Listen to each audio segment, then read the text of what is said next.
In 1635, there were still people who dreamed of reviving the Elizabethan legacy. There's a lot of good to be said about the Stuarts. They were less oppressive, less violent, more easygoing than their Tudor predecessors. But to many 17th century Englishmen, there was just something disappointing about them.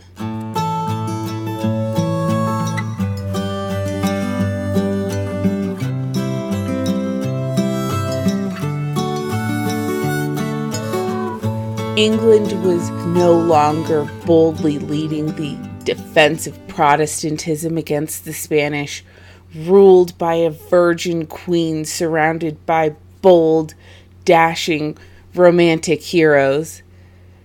It was pragmatically working under monarchs who just weren't all that impressive. Sir Walter Raleigh had been executed almost 2 decades before, and the prince who had dreamed of rekindling the Elizabethan age had also died. And peace with Spain was solidified, and only briefly and ingloriously broken at Cadiz. England had a Catholic queen, an Arminian archbishop, and meanwhile, Europe was in the middle of the 30 Years' War. And colonization efforts, one of the last avenues left for Elizabethan romanticism, followed the Stuart model.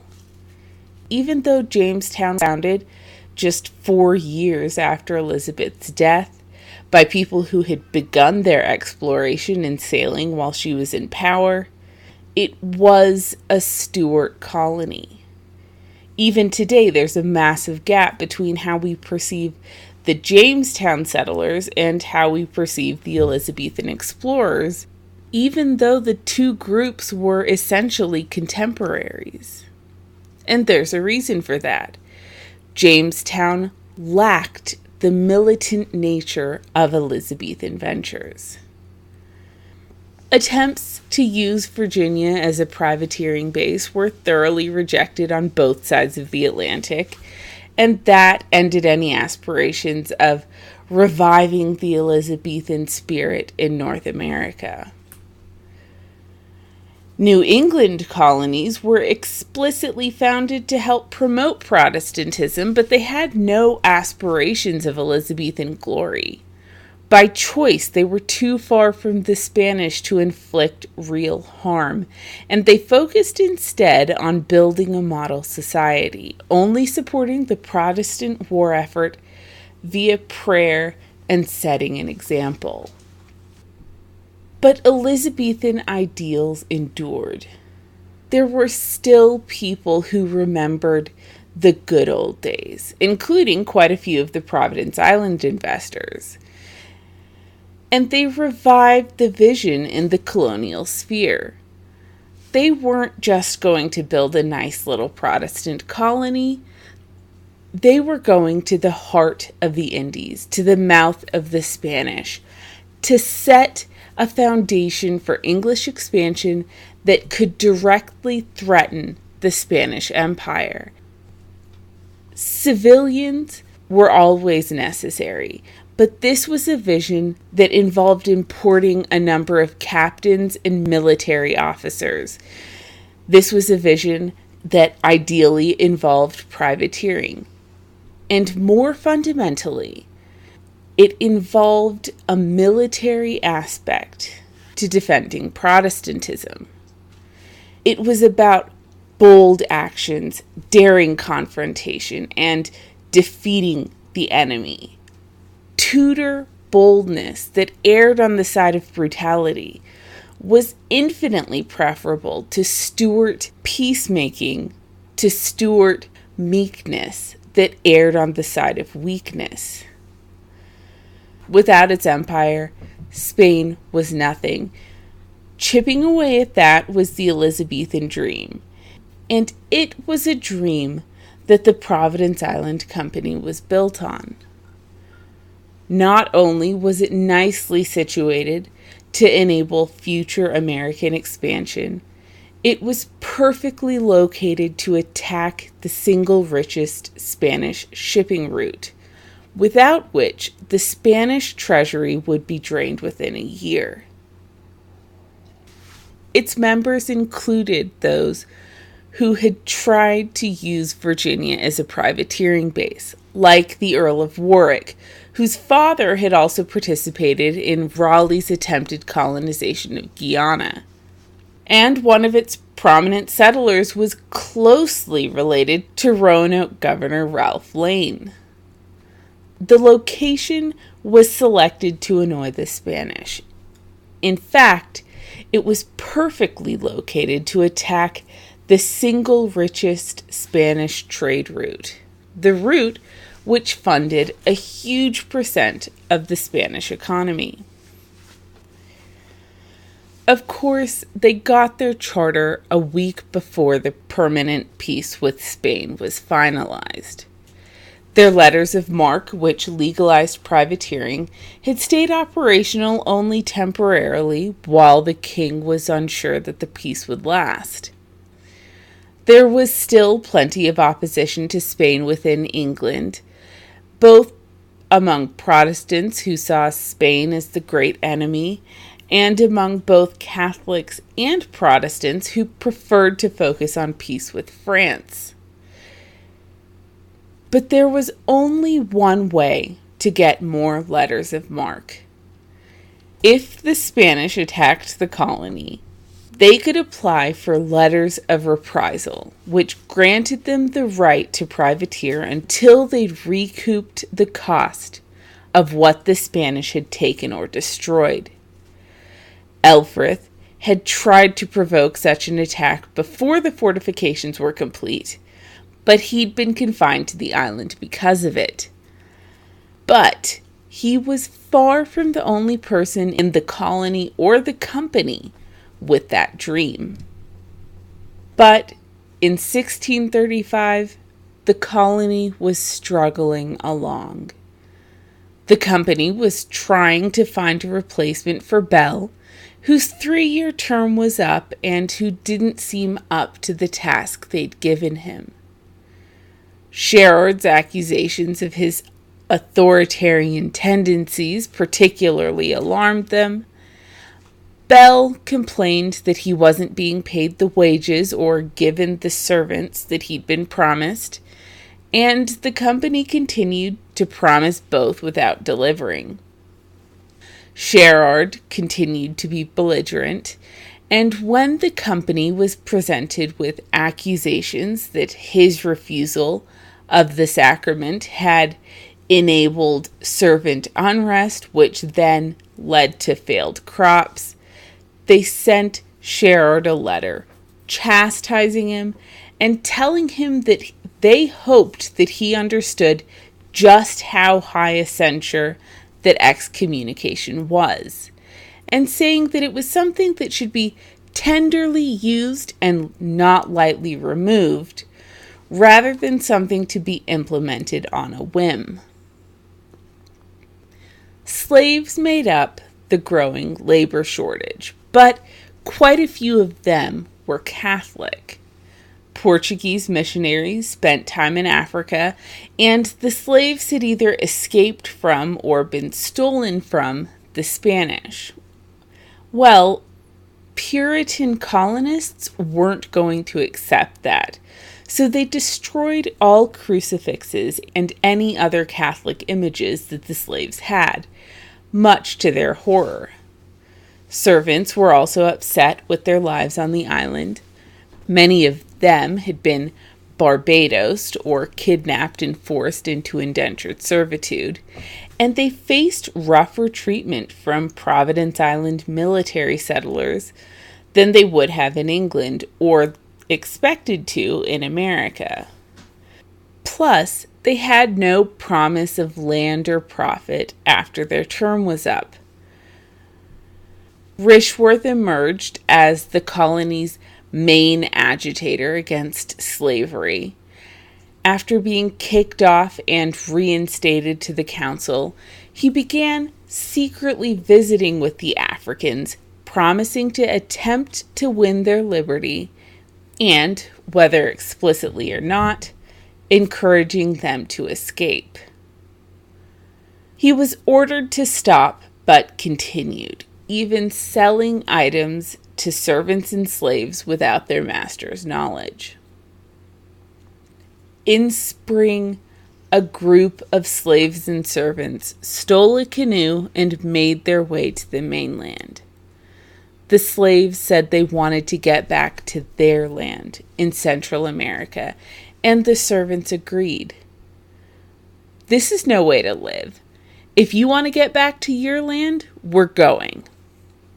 So they traveled nearly 300 miles of ocean in their canoe, and they finally landed on the coast. A few weeks later, alone, hungry, and without supplies, they looked for the nearest help they could find, and one of the servants came across a Spaniard named Francisco Fernandez Fregoso. The servant didn't speak Spanish, but he pointed to where his companions were and communicated what he could. All Fregoso could understand was Negro, and Catalina, referring to the Spanish name for Providence Island. He fed the boy some fish soup, and the boy led him to the rest of his party. The Africans raised their hands and said they came in peace and identified the Spanish masters they'd been stolen from. Fregoso had the 6 young men fed and bathed and sent for a justice of the peace from the nearby town of Cartagena. Then the Spanish asked the group about Providence Island. The runaways all claimed to be Catholic and described the settlement. They said that Diego el Mulatto had been there, and they told the Spanish about its fortifications and cannons.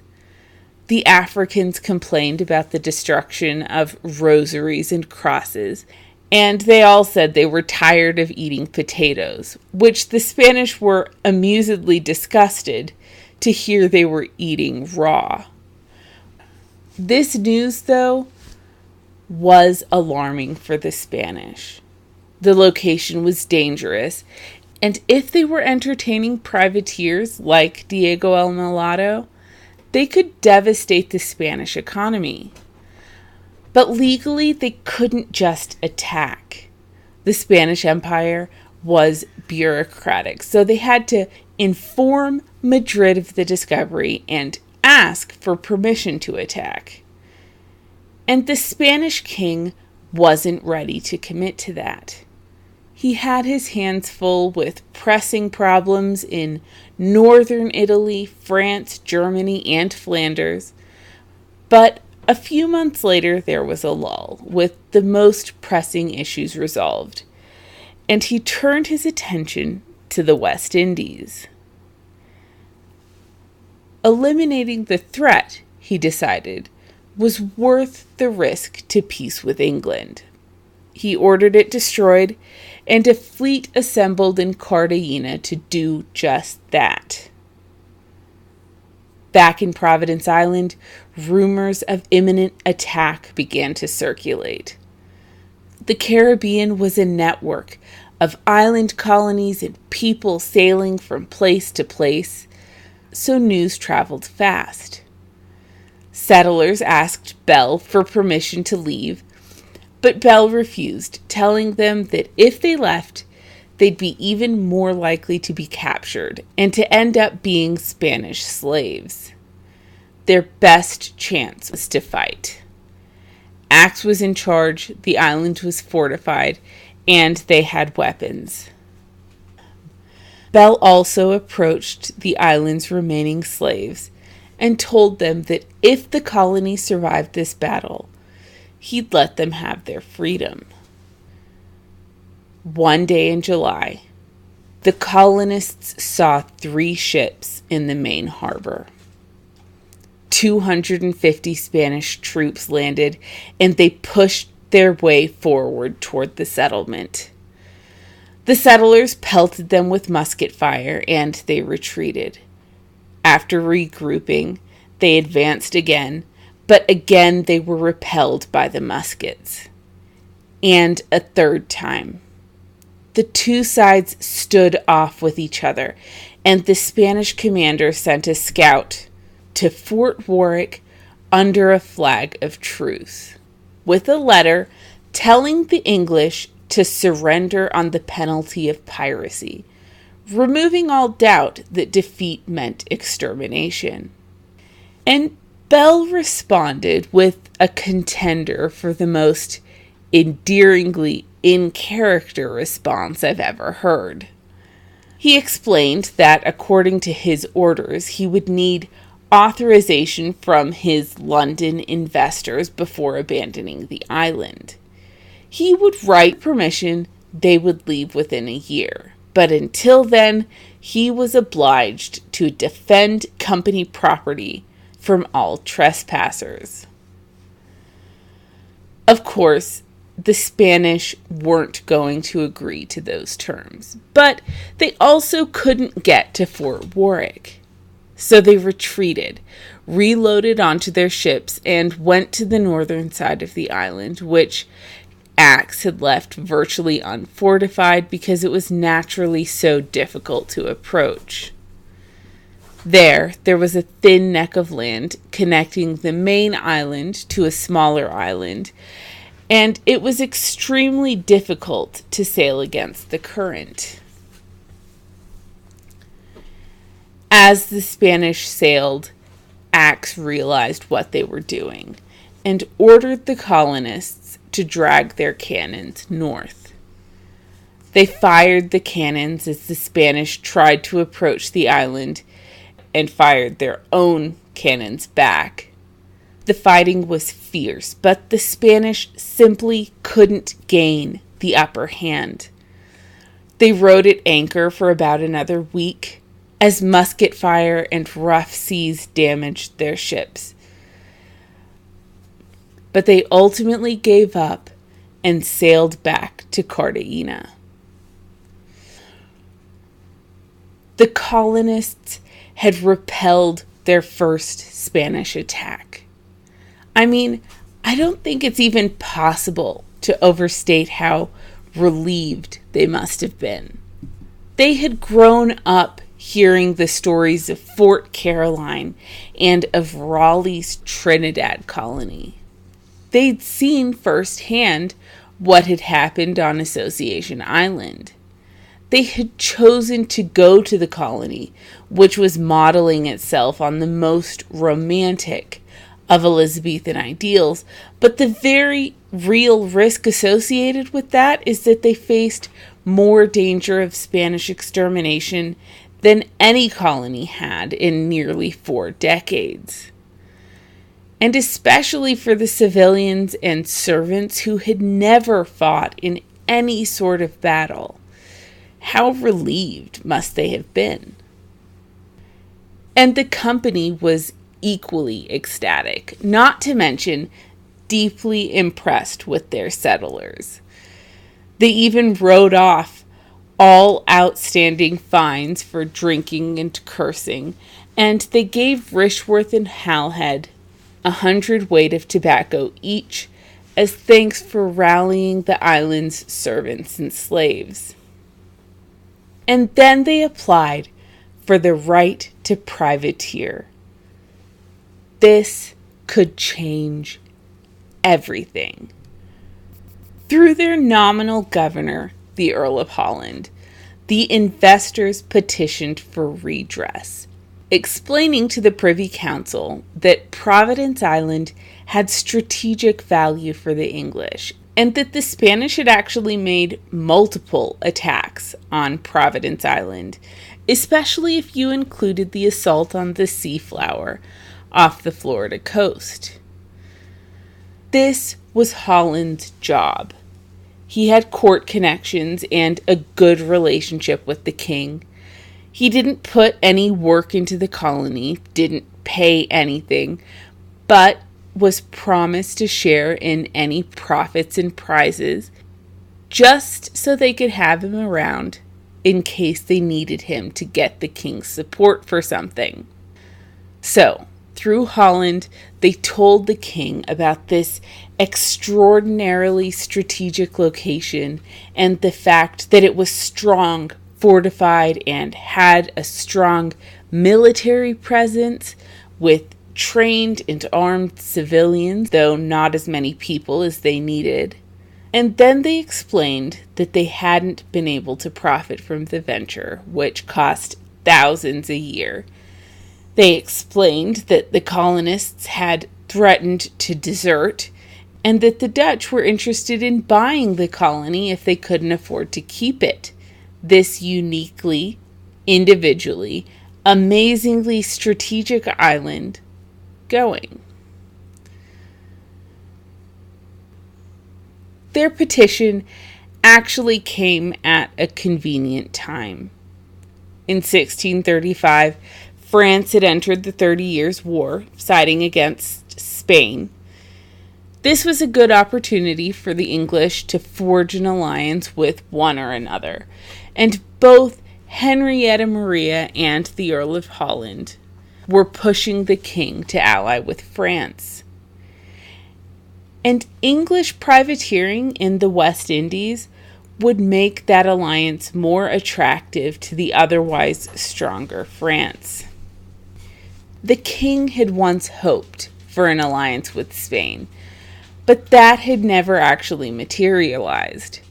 The king referred the issue to his Secretary of State, John Cook, who also preferred to ally with France than with Spain, and who wrote a report reiterating the company's arguments and recommending he grant the petition. So he did. And with their petition, they sparked the king's interest. He sent them a message telling them that with their letters of marque, he fully expected them to keep the company going, or to sell it to other Englishmen who wouldn't let it fail. A Dutch company offered £70,000 for the island, hoping to use it as a privateering base. But the king urged them to refuse, and the investors were also inclined to reject at this point. Or at least some of the investors were.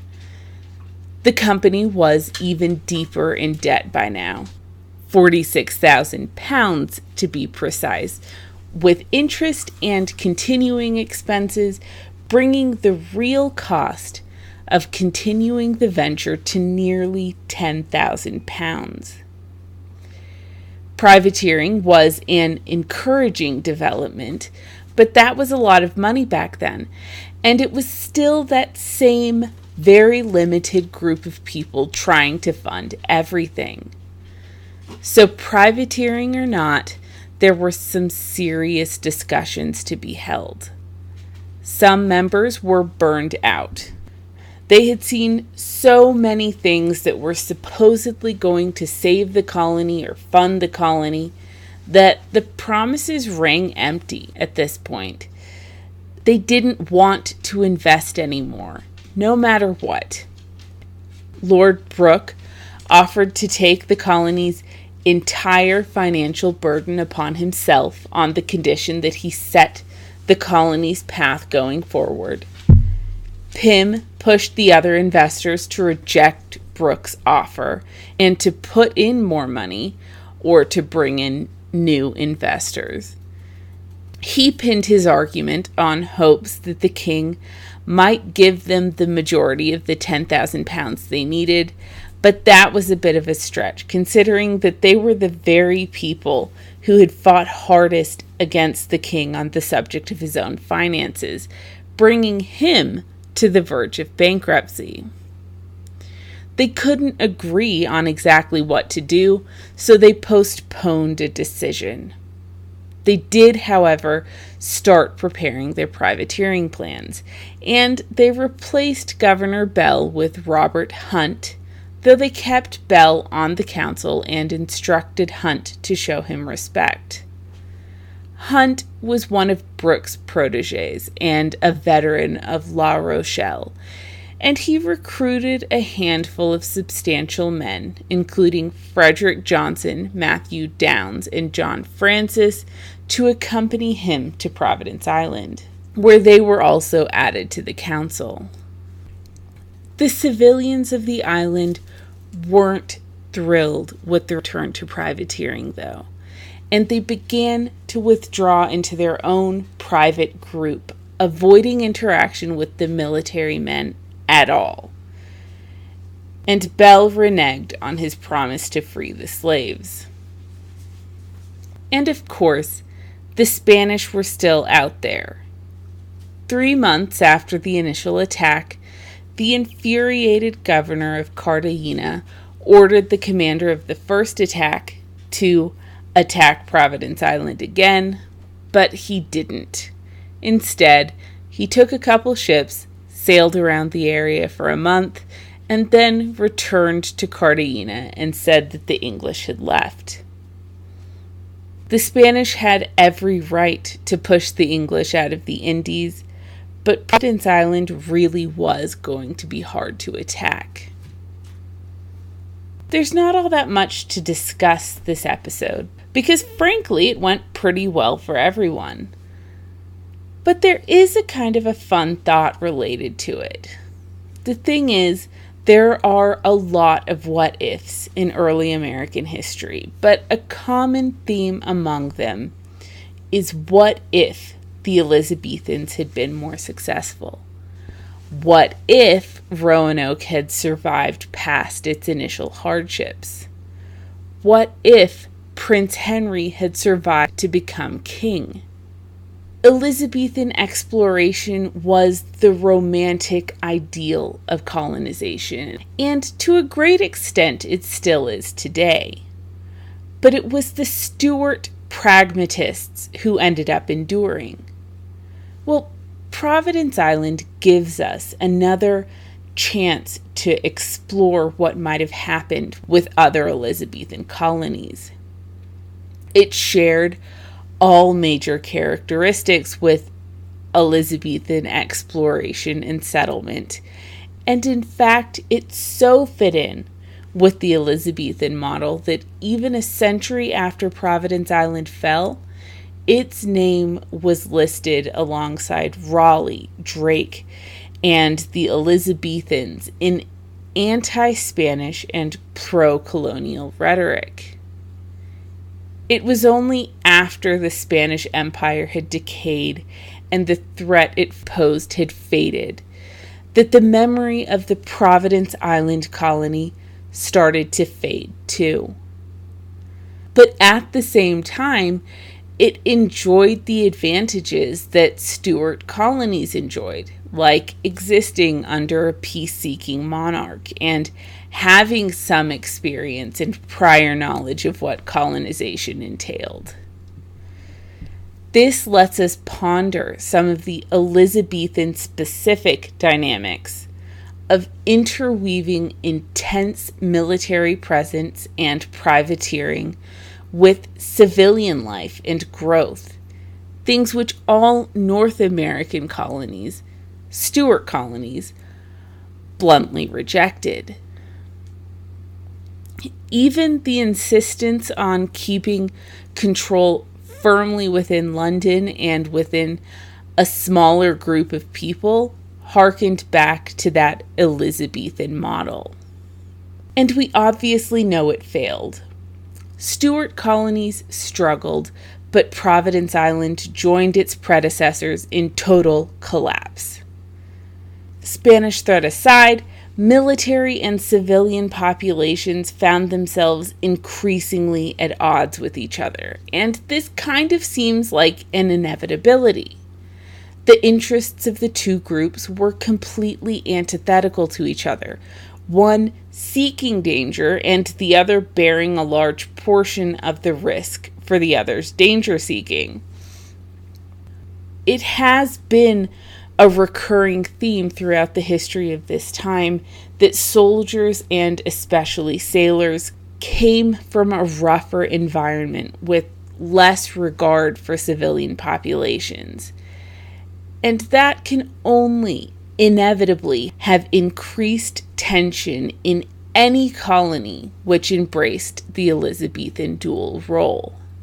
It's quite possible that Elizabethan colonial failures weren't simply the result of poor circumstances and inexperience, but that Elizabethan ventures simply weren't viable, even if they were romanticized.